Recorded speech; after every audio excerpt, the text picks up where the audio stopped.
Why you still feel him, even after you walked away. You're done. Left. Blocked. He swore never again. But it's still there, isn't it? Not on the phone. Not in your bed. Inside you. As if you have left something implanted in your soul that you cannot remove. Do you know what's worse? It's not nostalgia. It's something much darker. There's an invisible psychological mechanism that causes that man to keep parasitizing your mind, controlling who you choose later, sabotaging your peace, preventing you from feeling anything real for someone else. And the terrifying part, the more you try to forget, the stronger it gets. In this video, I'm going to reveal the brutal truth about why you still feel that man even after months or years. I will expose the hidden psychological phenomenon that no one explains to you. And most importantly, I'm going to show you how to kill this emotional ghost once and for all before it completely destroys your ability to love again. If you want your life back, keep watching. 1. The invisible mark he left. When you engage deeply with someone, something happens that goes far beyond what you see on the surface. It's not just about shared moments or memories kept. It's about an internal transformation that occurs without you realizing it.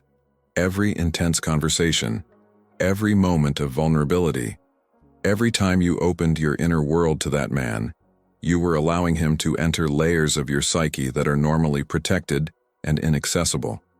Depth psychology shows us that intense relationships create real impressions on the structure of our mind. It is as if the presence of that person sculpted forms in their unconscious, shaped patterns of feeling and thinking that did not exist before. You began to process the world through a lens that included it. Your emotional reactions, your values, even small everyday preferences were subtly altered by his presence in your life. The problem is that when the relationship ends, these structures don't automatically disappear. They remain active, functioning as programs running in the background of your emotional operating system. You can delete the photos, block the number, avoid the places you used to go together, but these internal impressions are still there, influencing how you feel, how you react to situations, and above all, how you relate to other people after him. Think of it as an emotional tattoo. Even if you don't see it, even if you don't touch it, it's marked on your psychic skin. And the most disturbing thing is that this mark is not static. She interacts with her present. When you meet someone new, that old impression activates and starts making automatic comparisons. When you make decisions about relationships, this internal structure influences your choices in ways you can't even imagine. The mark he left also works as a perception filter. You start to interpret other men's behaviors through the pattern he has established. If he was distant, you can become hyper-vigilant at any sign of withdrawal in new relationships. If he was intense, you may find other men uninteresting because they don't cause the same emotional turmoil. This internal impression becomes your benchmark, even if that parameter is completely dysfunctional. But there's something even deeper going on. When you love that man, you didn't just love who he was objectively. You also loved what he represented to you, what he activated within you, the parts of yourself that only appeared in his presence. Maybe you felt more alive, more desired, more challenged. These experiences of herself became associated with him. Now, to miss him is also to miss those versions of you that only existed in that context. The invisible mark is made up of layers. The first layer is the obvious memories, the ones that you can consciously access. The second layer is the conditioned emotional patterns, the automatic responses that you have developed. But the third layer is the most problematic. It is the parts of your own identity that have become intertwined with his presence. You don't just miss him. You miss who you were when you were with him, even if that version of you was untenable or even harmful. This brand also carries with it unfulfilled expectations, everything that the relationship could have been, but wasn't. These fantasized possibilities continue to inhabit his mind, creating an idealized version of him that competes with any real person who appears in his life afterward. No flesh and blood man can compete with the idealized ghost of what that relationship could have become. 2. The ghost that lives in you. There is a brutal difference between physical presence and psychological presence. He may be miles away, he may have moved on completely, he may not even think about you anymore. but inside his mind he remains eerily alive. Not as a passive memory, but as an active presence that influences your gift in ways you don't even realize. This ghost is not a simple memory. It's a complex construct that your unconscious keeps running.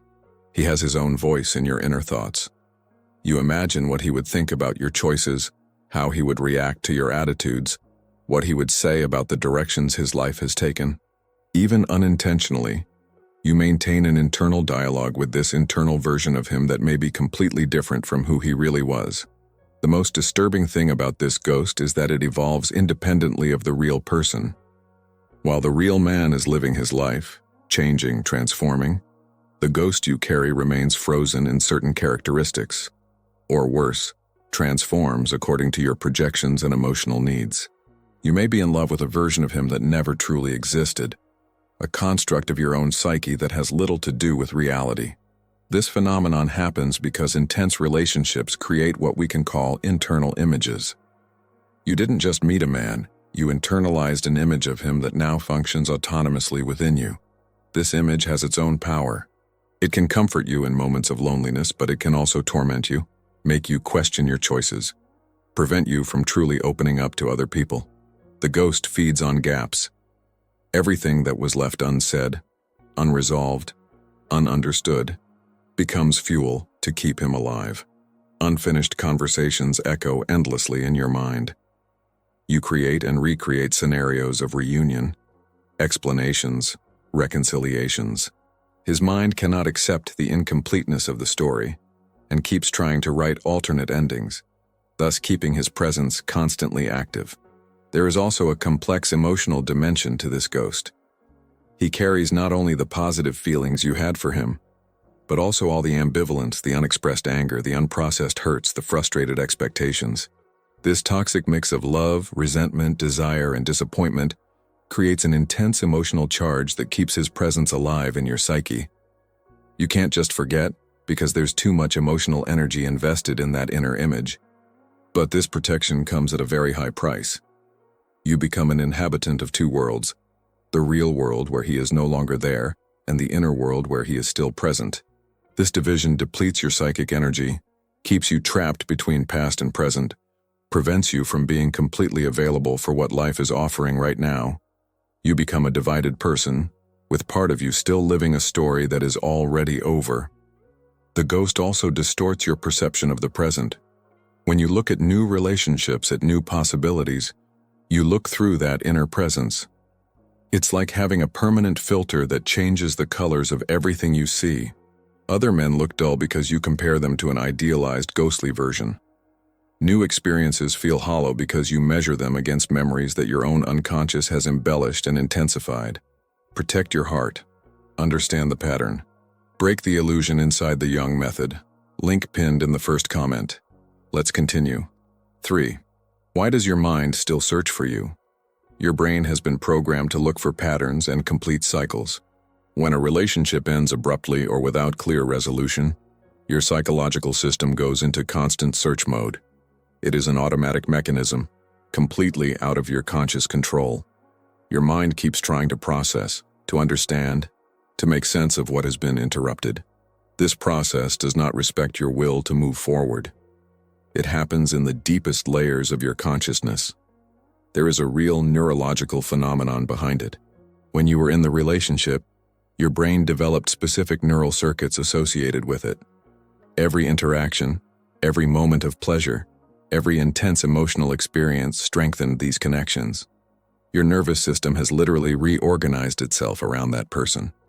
When the relationship ends, these circuits don't disappear immediately.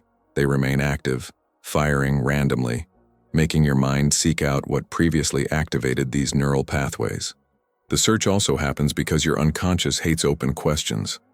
Relationships that end without proper closure leave dozens of questions unanswered. What really went wrong? Could it have been different? Does he think about you? Does he regret it? Your unconscious cannot archive this story as long as these questions remain unanswered. So he keeps searching, analyzing, turning over memories, trying to find the answers that would bring peace. There is also a chemical dimension to this process. During the relationship, Your body produced a specific combination of neurotransmitters and hormones when you were with it or thought about it. Dopamine, oxytocin, serotonin created states of pleasure and well-being associated with its presence. When the relationship ends, you enter into something akin to chemical abstinence. Your brain seeks out what once provided these pleasurable neurochemical discharges. The mind also seeks because it has been trained to do so. For months or years, you've conditioned your brain to think about it constantly. When waking up during the day, before going to sleep, you checked his messages, planned dates, reviewed conversations in your mind. This mental habit does not disappear with the breakup. The neural pathways are so established that your mind automatically goes back to it, even if you consciously want to stop thinking. There is also an adaptive function in this search that comes from our ancestors. From an evolutionary point of view, losing important connections was a threat to survival. Our brain has developed mechanisms to make us persist in regaining lost bonds. Obviously, this mechanism does not distinguish between healthy and toxic relationships. It simply identifies a significant bond loss and activates the seek and reconquer mode. Your mind also searches because of cognitive dissonance.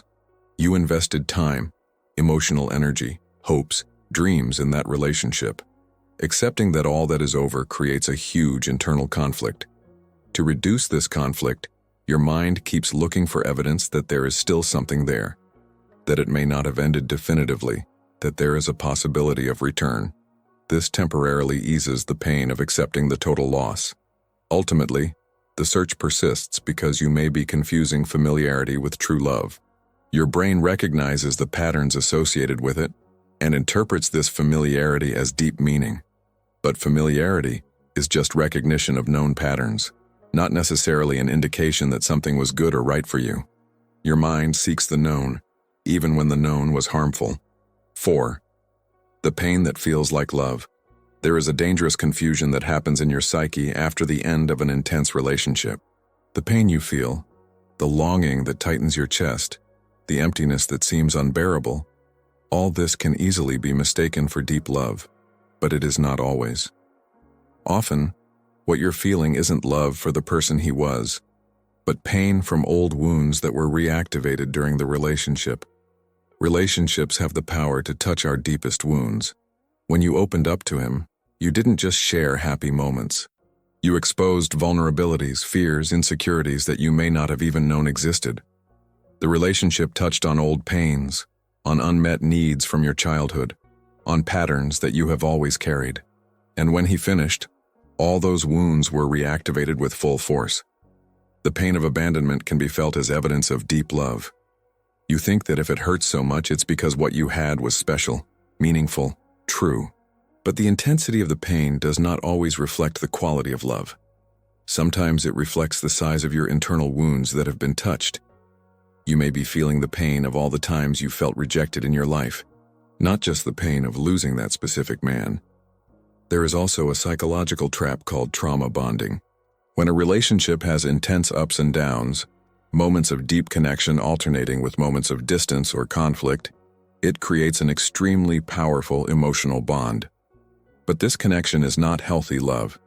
It's an addictive pattern that keeps you hooked. The pain of these cycles of getting closer and pulling away creates an intensity that you mistake for true passion. Often, what you call love is actually the hope of finally being chosen, validated, seen. If the relationship sparked insecurities about your own worth, the pain you feel now may be about not being able to prove it was enough. It's not about him specifically, but about a much deeper wound related to his self-worth and his sense of self-worth that existed long before he appeared. Grief can also be about grieving for a version of yourself. During the relationship, you may have transformed, developed new aspects of your personality, discovered parts of yourself that only emerged with it.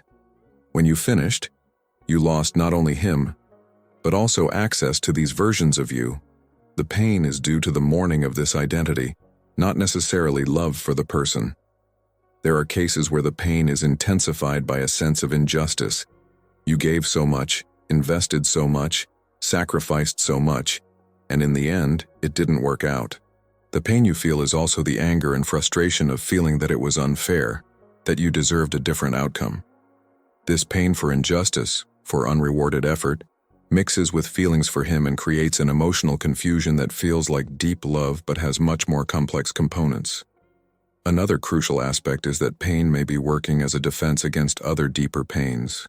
Focusing on the pain of losing him distracts you from facing more daunting questions about your life, your choices, your standards.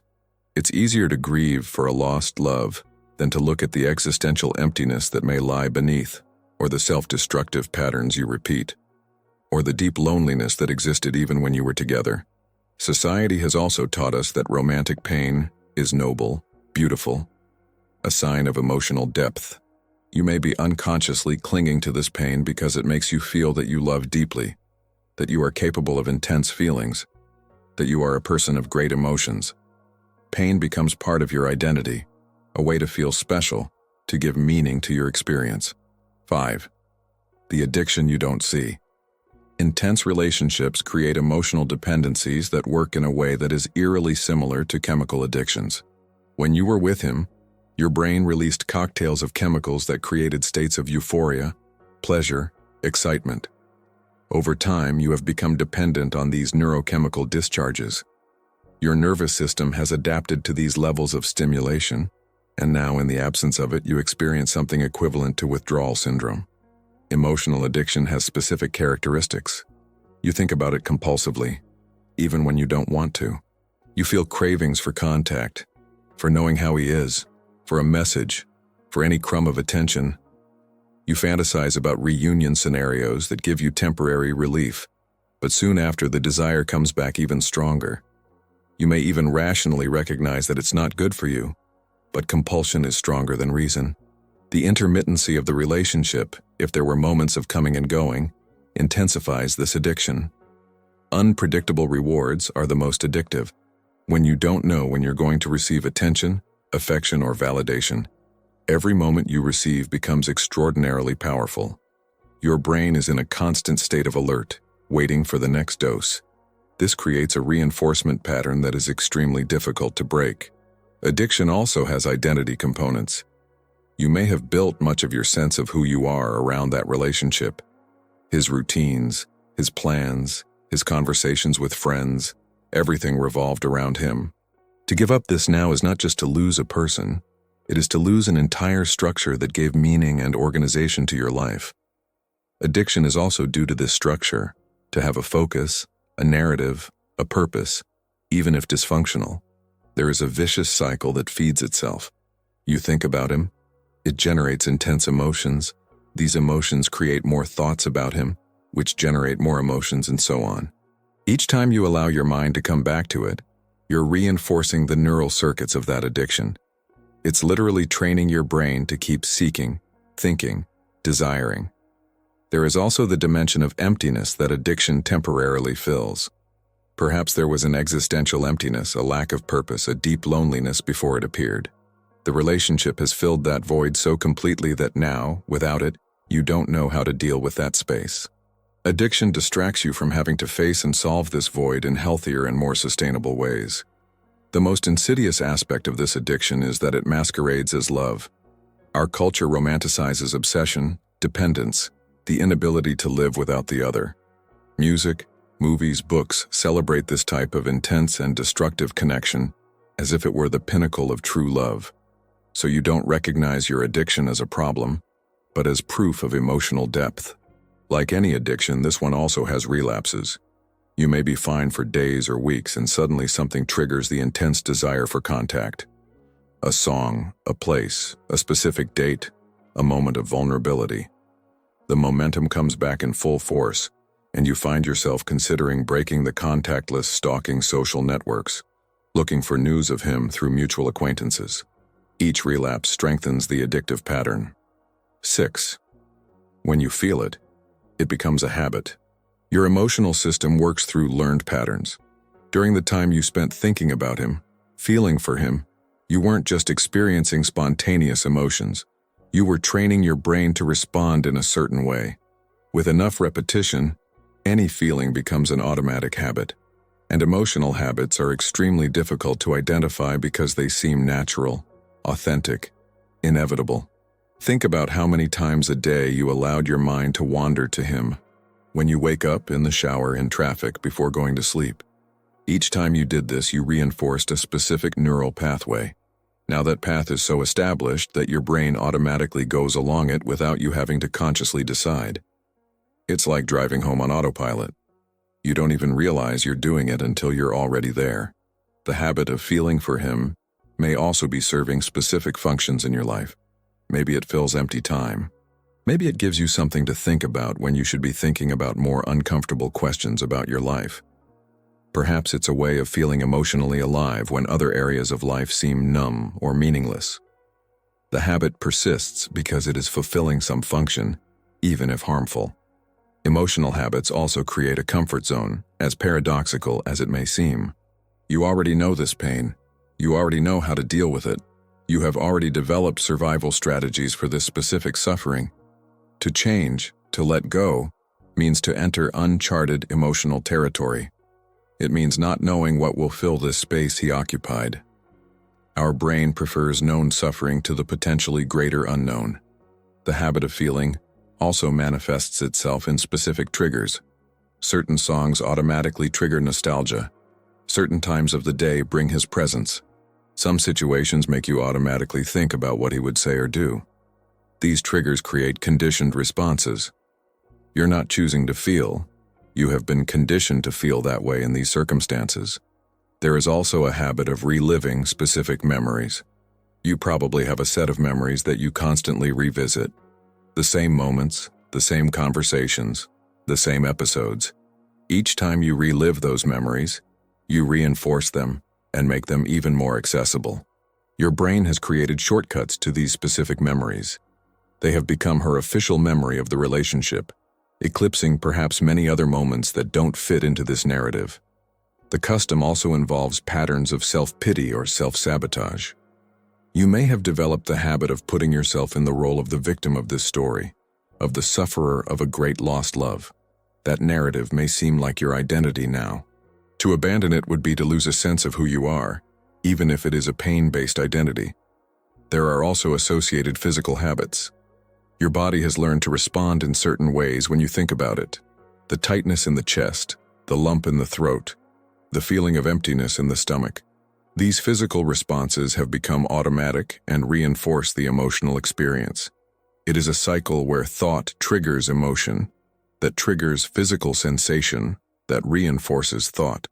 The most dangerous aspect of custom is that it can continue far beyond the point at which genuine feelings have ceased. You may be feeling it out of habit, not out of actual love. You may be suffering because your brain is running an old program, not because there is still a true connection.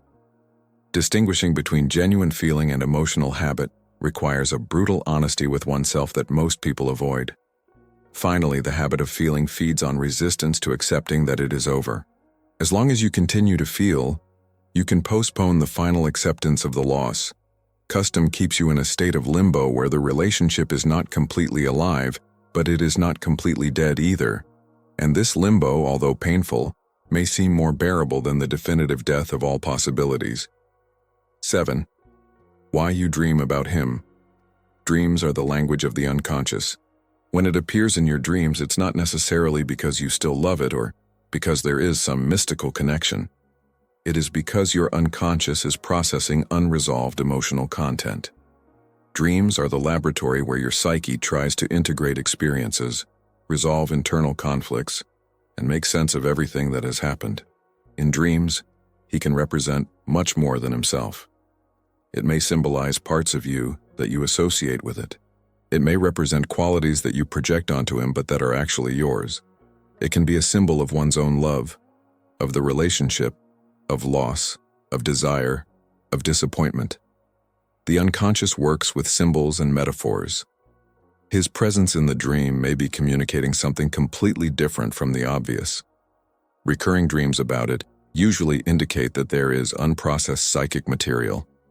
Something remained unresolved, ununderstood, integrated. Your unconscious keeps presenting the same content in different ways, trying to make you pay attention, to make you work on what needs to be worked on. Ignoring these dreams doesn't stop them. They persist until the message is understood and the content is integrated. Dream scenarios matter too. If you dream of reconciliations, your unconscious may be processing unfulfilled desires or working through alternative scenarios to find closure.